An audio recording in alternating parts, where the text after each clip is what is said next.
ഞാൻ ഇന്നിവിടെ ചെറിയ രീതിയിലുള്ള ഫ്രൈഡ് റൈസാണ്. ഫ്രൈഡ് റൈസ് ഒന്നും പറയാൻ പറ്റില്ലെങ്കിൽ ഫ്രൈഡ് റൈസ് പോലെ വയ്ക്കും. പച്ചരിയാണ് എടുത്തേക്കുന്നത്. കുറച്ച് പച്ചരി, ഇഞ്ചി, അതിൽ ചേർക്കാൻ വേണ്ടി ഇഞ്ചി, 2 പച്ചമുളക്, ക്യാരറ്റ്, മല്ലിയില, കാബേജ്, പിന്നെ ഗ്രീൻ പീസ് കടല, കറിവേപ്പില. ഇത്രയാണ്. ഇത് ഞാൻ വയ്ക്കുമ്പോൾ കാണിച്ചു തരാം. ഇതെല്ലാം എടുത്ത് ഞാൻ വെച്ചിരിക്കുകയാണ്.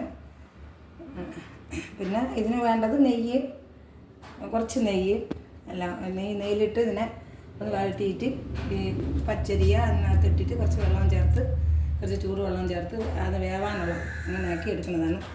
ഭയങ്കര ഫ്രൈഡ് റൈസ് എന്ന് പറയാൻ പറ്റില്ല, വേറെ ഒന്നുമില്ല, ഇത്രയൊക്കെ തന്നെയാണ്. ഞാൻ 2 സ്പൂൺ നെയ്യ് ഒഴിച്ചിട്ട് നല്ലതായി ഈന്തപ്പഴം ഇട്ട് വറുത്താണ്. എന്നിട്ട് കടല അവിച്ചെടുത്ത് വെച്ചിട്ടുണ്ട്. അതുപോയിട്ട് കാബേജും ക്യാരറ്റും പച്ചമുളകും ഇഞ്ചിയെല്ലാം ഗ്രേറ്റ് ചെയ്ത് വെച്ചിരിക്കുകയാണ്. അതൊന്ന് ഇതായിട്ട് ഞാനിതങ്ങ് തട്ടി കൊടുക്കും.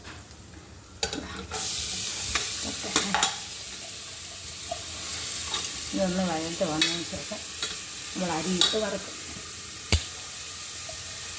അരി വറുത്തിട്ട് നെയ്യിൽ കൂടിയിട്ട് വറുത്തിട്ട് വെള്ളം ചേർത്ത് വെള്ളം ഒഴിച്ചിട്ട് ഒരു 4 അരി വേണം. ഞാനൊരു കരിയപ്പല ഇടയാണ്. അടുത്തിന് ഞാൻ കടല ഇടണം.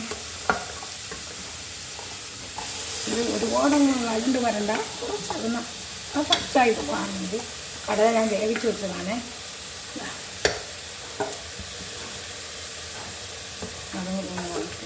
അതിൻ്റെ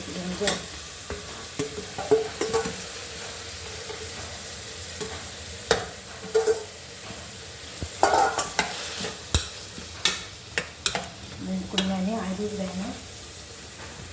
കുറച്ച് അരി പച്ചരിയാണ് ഞാൻ എടുത്തത് കേട്ടോ. എൻ്റെ അരിയില്ല, അതുകൊണ്ട് കുറച്ച് ഒരു ഗ്ലാസ് വരും. 1 ഗ്ലാസ് അരി